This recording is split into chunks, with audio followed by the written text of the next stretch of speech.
નમસ્કાર દર્શક મિત્રો, હું શીતલ મહેતા ન્યૂઝ ઓફ કચ્છમાં આપનું સ્વાગત છે। જોઈએ આજના સમાચાર।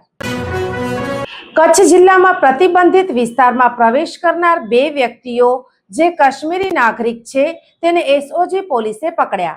કચ્છ જિલ્લાના પ્રતિબંધિત નોટિફાઈડ વિસ્તારમાં પરવાનગી વિના પ્રવેશ કરનાર વિરુદ્ધ એસઓજી પશ્ચિમ કચ્છ ભુજ દ્વારા કાયદેસરની કાર્યવાહી હાથ ધરવામાં આવી છે।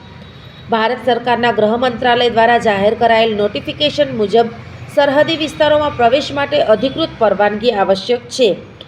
મળેલ માહિતીના આધારે લખપત તાલુકાના સાંગણગુના વિસ્તારમાંથી બે કાશ્મીરી નાગરિકોને ઝડપી પાડવામાં આવ્યા હતા। પૂછપરછમાં તેઓએ કોઈપણ અધિકૃત પરવાનગી વિના પ્રતિબંધિત વિસ્તારમાં પ્રવેશ કર્યાનું સ્વીકાર્યું હતું।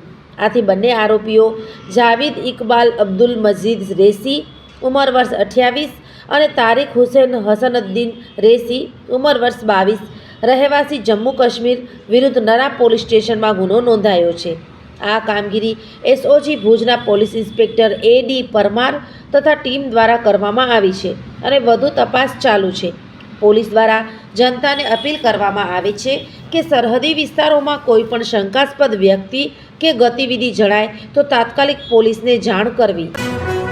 દર્શક મિત્રો, આજે તારીખ 20 માર્ચ 2026 આ હતા આજના સમાચાર।